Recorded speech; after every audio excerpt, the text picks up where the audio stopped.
Assalamualaikum warahmatullahi wabarakatuh. Saya Reski Wirdasari akan melakukan penyuluhan yaitu perubahan hormon yang terjadi pada kehamilan dan persalinan. Yang pertama saya akan membahas yaitu perubahan hormon yang terjadi pada kehamilan. Pertama yaitu HCG atau Human Chorionic Gonadotropin adalah hormon kunci selama kehamilan. Ini diproduksi oleh apa yang akhirnya menjadi plasenta. Pekerjaan dasar HCG adalah memberitahu tubuh wanita bahwa ada bentuk kehidupan yang tumbuh di rahimnya dan bahwa tubuhnya perlu membangun sarang untuk itu. HCG juga memberitahukan ovarium untuk mematikan jalur produksi pematangan sel telur setiap bulan.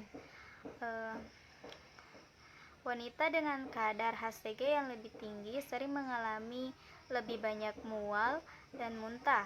Kadar HCG naik 8 hari setelah ovulasi, memuncak pada 60 hingga 90 hari, dan kemudian turun sedikit dan selama sisa kehamilan. Biasanya selama 10 minggu pertama kehamilan, kadar hormon HCG berlipat ganda setiap 2 hari. Dan yang kedua yaitu progesteron. Progesteron dibuat pada awal kehamilan oleh kista pada ovarium yang disebut dengan corpus luteum. Corpus luteum terus memproduksi progesteron hingga sekitar 10 minggu. Ketika produksinya diambil alih oleh plasenta, progesteron melemaskan semua otot polos yang paling penting, dinding otot rahim atau rahim di dalam tubuh. Ini juga menyebabkan relaksasi pembuluh darah ke seluruh tubuh, dan hormon inilah yang mendorong tekanan darah lebih rendah dari biasanya. Kadang-kadang menyebabkan ibu sering pusing serta gejala gastrointestinal seperti mulas, reflux atau sendawa, mual, dan muntah dan sembelit. Progesteron juga dapat meningkatkan pertumbuhan rambut di tempat yang tidak lazim seperti sekitar payudara dan perut bagian bawah. Progesteron membuat otot rahim tetap rileks dan membantu sistem kekebalan tubuh ibu dan menoleransi DNA asing yaitu janin di dalam kandungan ibu. Yang ketiga yaitu estrogen.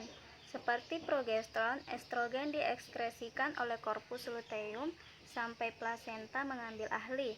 Hormon kehamilan ini memainkan peran penting dalam perkembangan janin dan memicu pertumbuhan beberapa organ dan sistem tubuh lainnya pada janin. Yang keempat yaitu relaksin. Relaksin adalah hormon kehamilan yang bertanggung jawab untuk melonggarkan ligamen yang menyatukan tulang panggul dan untuk merilekskan otot rahim. Ini mempersiapkan tubuh ibu untuk perjalanan bayi melalui jalan lahir. Hormon kehamilan ini juga melemaskan arteri sehingga dapat menangani peningkatan volume darah kehamilan tanpa mengirimkan tekanan darah pada ibu. Ibu mungkin merasa bahwa ligamen lebih longgar termasuk bahu, lutut, pinggul, dan pergelangan kaki. Terkadang hal ini menyebabkan rasa sakit, peradangan, dan bahkan kecenderungan canggung. Saat hamil, wanita memiliki 10 kali jumlah relaksin normal dalam tubuh mereka. Dan yang kelima yaitu oksitoksin. Oksitoksin juga merupakan hormon yang meregangkan leher rahim dan merangsang puting susu untuk menghasilkan ASI. Banyak wanita percaya bahwa oksitoksin adalah hormon yang memicu persalinan. Pitocin, obat yang biasanya diberikan untuk menginduksi persalinan, adalah bentuk sintesis dari oksitoksin. Pada hari-hari dan minggu segera sebelum persalinan, banyak wanita mengalami euforia ringan. Ini mungkin terkait dengan oksitosin serta hormon dan steroid lainnya. Dan yang terakhir yaitu prolaktin. Prolaktin merupakan hormon penghasil susu, memiliki efek penenang. Prolaktin menyiapkan jaringan payudara untuk menyusui dan mengeluarkan ASI.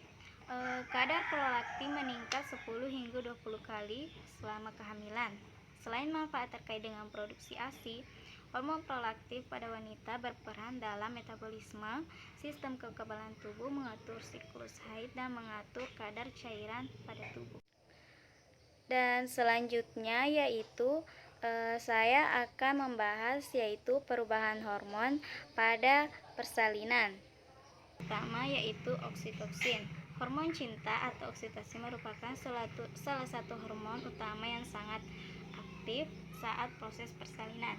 Hormon ini juga akan keluar ketika Anda merasakan cinta, berhubungan seksual, orgasme, dan menyusui. Namun, hormon oksitoksin ini akan berada di puncaknya ketika Anda dalam proses persalinan. Di proses persalinan, hormon ini berfungsi untuk menstimulasi kontraksi, menipiskan dan membuka serviks, menurunkan kepala bayi ke jalan lahir dan mengeluarkan plasenta, serta minimalisir terjadinya pendarahan.